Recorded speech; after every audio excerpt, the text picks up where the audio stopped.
যে অসমখন আসলতে মিয়াৰ অসম নহয় বিভিন্ন প্ৰতিষ্ঠানত কাম কৰি থকা যিসকল মিয়া মুছলমান তেওঁলোকক ইয়াৰ পৰা বহিষ্কাৰ কৰিবলৈ আমি দাবী জনাইছোঁ 7 দিনৰ সময়সীমা বান্ধি দিছোঁ গতিকে 7 দিনৰ সময়সীমাৰ ভিতৰত যদি মিয়া মুছলমান উজনি অসমৰ পৰা নাযায় তেতিয়াহ'লে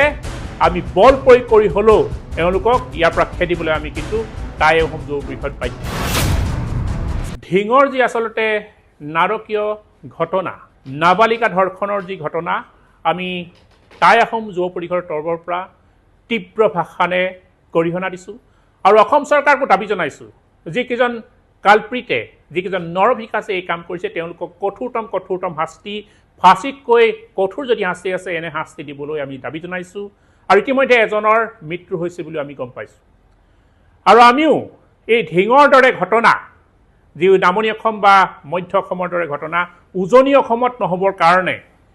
এই মিয়াসকল যি মিয়া মুছলমানসকলক যিসকল ব্যক্তি বা যিসকল প্ৰতিষ্ঠানে উজনি অসমলৈ আমদানি কৰি অনা হৈছে বিভিন্ন প্ৰতিষ্ঠানত নিয়োগ কৰিছে বিভিন্ন কামত নিয়োগ কৰিছে বিভিন্ন খেতিপথাৰত নিয়োগ কৰিছে আমি তেওঁলোকক অতি শীঘ্ৰেই দাবী জনাইছোঁ যে এই মিয়াসকল অতি শীঘ্ৰেই ইয়াৰ অসমৰ পৰা উজনি অসমৰ পৰা বিতাড়িত কৰিব লাগে বিভিন্ন প্ৰতিষ্ঠানত কাম কৰি থকা যিসকল মিয়া মুছলমান তেওঁলোকক ইয়াৰ পৰা বহিষ্কাৰ কৰিবলৈ আমি দাবী জনাইছোঁ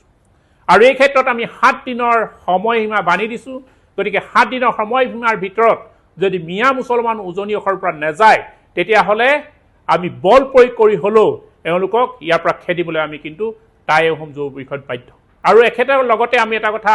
স্পষ্টকৈ জনাব বিচাৰিছোঁ যে এই মিয়া মুছলমান যি আমাৰ উজনি অসমৰ সংগঠনকেইটাই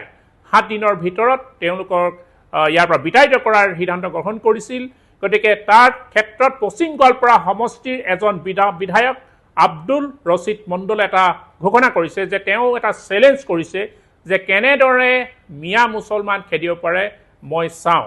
গতিকে আমি টাইপাৰ পৰা স্পষ্ট কৰিছোঁ যে অসমখন আসলতে মিয়াৰ